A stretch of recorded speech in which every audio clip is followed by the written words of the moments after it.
Have you ever felt overwhelmed by life's challenges, unsure of your path, or yearning for wisdom?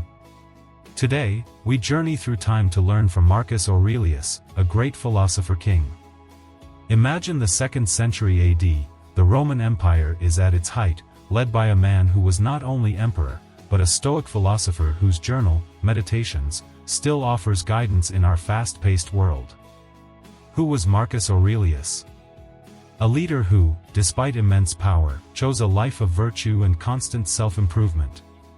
A man who, amidst wars and plagues, reflected on living a good life. What can a Roman emperor from 2,000 years ago teach you? The challenges he faced, difficult people, stress, finding purpose, are the same ones we grapple with today. His wisdom is timeless. We'll explore 10 life-changing lessons. 1. The power of perception. Marcus Aurelius wrote, "You have power over your mind, not outside events." Realize this, and you will find strength. How often do we blame our moods on external factors? Marcus reminds us that while we can't control external events, we can control how we perceive and respond to them. I was once laid off, initially devastated. I felt like a failure.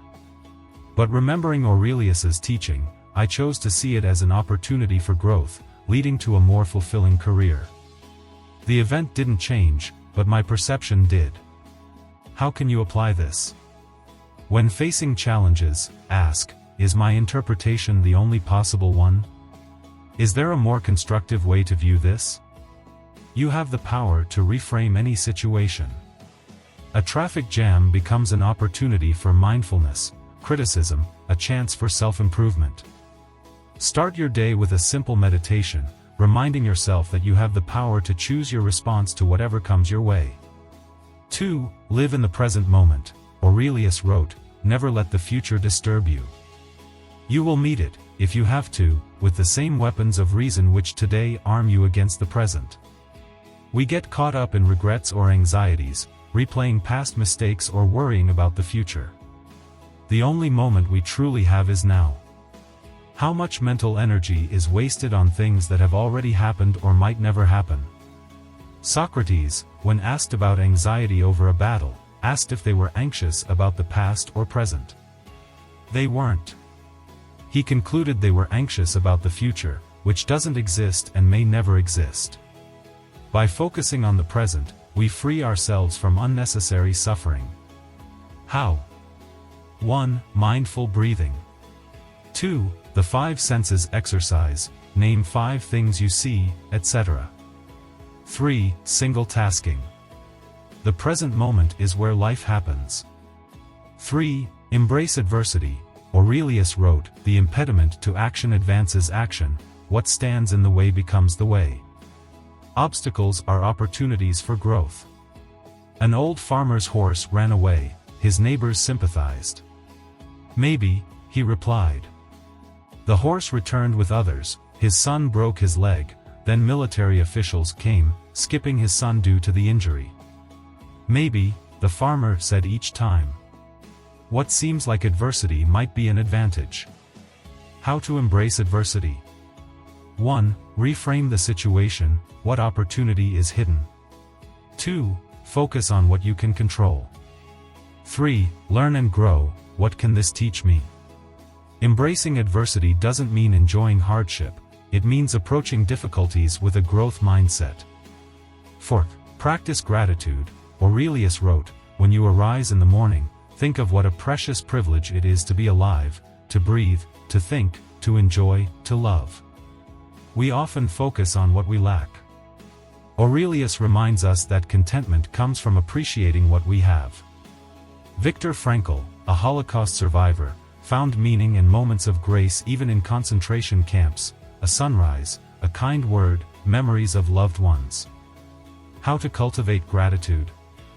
1. Keep a gratitude journal, 3 things daily. 2.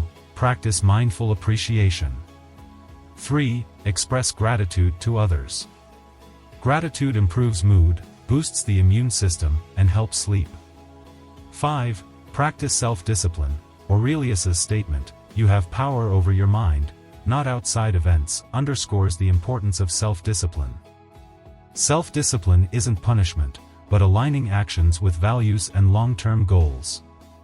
Odysseus, knowing he couldn't trust himself to resist the sirens, had his crew tie him to the mast. Self-discipline is setting ourselves up for success. How to cultivate self-discipline?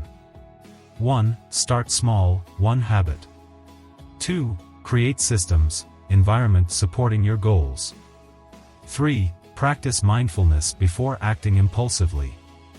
Self-discipline is like a muscle. The more you exercise it, the stronger it becomes. 6. Embrace impermanence. Aurelius wrote, "Is any man afraid of change? What can take place without change? We resist change, clinging to things as if they'll last forever." Aurelius reminds us that change is inevitable and essential for growth and renewal. The Japanese concept of mono no aware finds beauty in transience. How to embrace impermanence? 1. Practice non-attachment, enjoy things without clinging. 2. Find beauty in transitions. 3. Live fully in the present. Embracing impermanence allows us to care more deeply, recognizing the preciousness of each moment. 7. Focus on what you can control. How much time do we spend worrying about things beyond our control? Focus on what we can control: thoughts, actions, responses. This is liberating. Draw 2 circles. The inner circle is what you control, the outer, what you can't. Focus on the inner circle. 8. Cultivate virtue. Virtue encompasses wisdom, justice, courage, and self-control. Aurelius wrote, "Waste no more time arguing about what a good man should be. Be one." True fulfillment comes from within, living according to our highest values. Cato the Younger, a Roman senator known for unwavering integrity, refused a bribe and publicly exposed the attempt. How to cultivate virtue? 1. Reflect on your values. 2. Practice small acts of virtue. 3. Learn from role models. Cultivating virtue is a lifelong journey. 9. Embrace your mortality. Aurelius wrote, "You could leave life right now." Let that determine what you do and say and think. This isn't depressing, it's a reminder to live fully and authentically. If today were your last day, how would you spend it? This motivates us to pursue dreams, repair relationships, and live according to our values. Ask yourself daily, if this were my last day, would I be satisfied? 10. Practice self-reflection. Aurelius wrote, "Look within. Within is the fountain of good, and it will ever bubble up if thou wilt ever dig." Self-reflection isn't harsh self-criticism, but honest, compassionate self-examination. Journal, meditate, or review your day. Ask, what went well? What could I have done better? What did I learn? How did I grow? These lessons, though ancient, are timeless. Wisdom isn't just knowing, it's doing. The real work begins now. Choose one lesson, practice it for a week. Becoming a modern Stoic isn't about perfection, but continuous growth. Subscribe to our channel for more insights. Share this video, you're contributing to the well-being of others. Thank you for joining this exploration of Marcus Aurelius's wisdom.